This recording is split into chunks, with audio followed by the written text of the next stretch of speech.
In the quiet town of Hillcrest, a soft rain washed over the sidewalks as the lights of Harper's pharmacy flickered against the glass windows. Inside, Evan Harper, the town's trusted pharmacist, organized the shelves one last time before closing. He was known for his steady hands, warm smile, and for keeping everyone's secrets, because, in a small town, prescriptions told more stories than people ever would.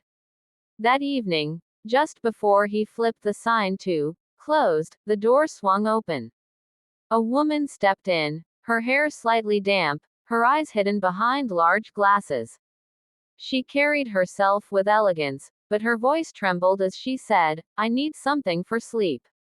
I haven't been resting well." Evan nodded, recognizing her immediately. Clara Whitmore, the wife of Delegate Thomas Whitmore, the man representing Hillcrest in the state legislature. She wasn't someone who usually came alone. Normally, her husband's assistant would handle everything. Evan handed her a small box of herbal sleep aids and smiled politely. "Try these first. Non-prescription, mild, and safe." Clara hesitated before taking them.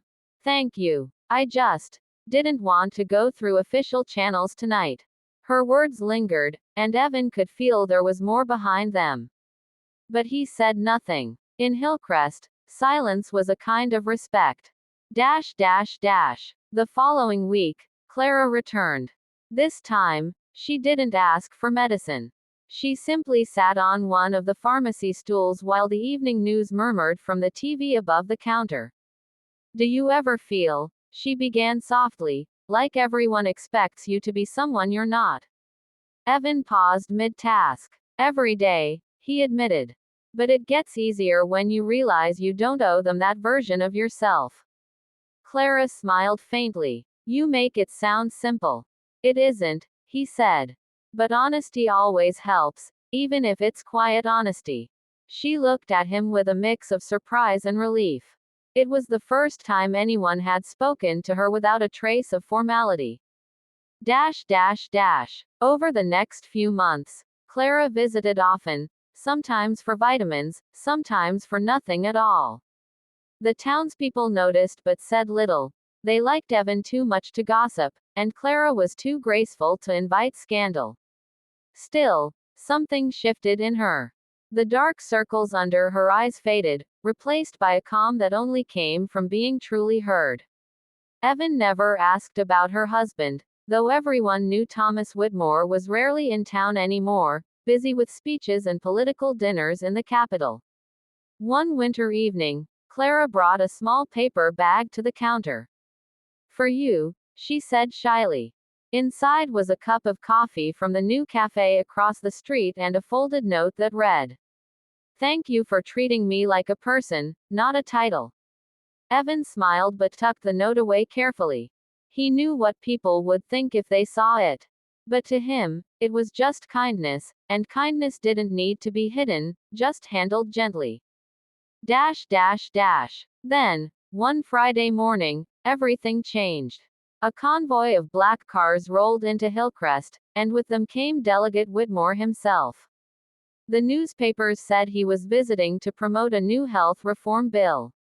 The townsfolk gathered at the courthouse to greet him, all smiles and applause. But Clara didn't attend. She was at home, curtains drawn. That evening, as Evan locked up, he saw her waiting by the lamppost. Her face was pale. "I shouldn't be here," she said quickly, "but I needed to tell someone." Evan guided her inside the empty pharmacy. "He's sick," she whispered. "Thomas. He's been hiding it for months. Heart issues. He refuses treatment because it would ruin his image. He's taking things he shouldn't, from doctors who won't question him." Evan felt a chill. "That's dangerous." "I know," she said, tears welling up. "But I can't stop him, and if it becomes public, his career is over. I just don't know what to do anymore." Evan rested a hand on the counter. "Sometimes the truth hurts less than the consequences of hiding it." She looked at him with a kind of desperation. "You really believe that?" "I have to," he said softly. It's what keeps me honest in a town full of half-truths. Dash dash dash. 2 days later, the delegate collapsed during a televised speech. The media swarmed, and rumors spread like wildfire. Evan watched it all unfold from his small shop window. The man everyone admired had ignored every warning, until his body gave up. Clara disappeared from public view for weeks. People said she left for the capital to manage his recovery. Others whispered that she might never come back. But one early spring morning, she returned. Evan was restocking allergy medicine when she entered, dressed in a simple cream-colored coat. She looked calm, lighter somehow. He's recovering, she said. Slowly. He's not angry anymore. I told him everything that I knew, that I wanted him to stop pretending.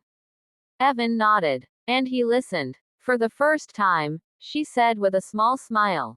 Maybe because I finally stopped being afraid of what people might think. She took a deep breath. We're moving away. Somewhere quieter. He's resigning. That sounds peaceful, Evan said. It does, she agreed. I just wanted to say goodbye, and thank you for reminding me that truth doesn't have to shout to be powerful. Evan smiled, though his chest ached in a way he couldn't explain. You're welcome, Mrs. Whitmore. Clara, she corrected softly.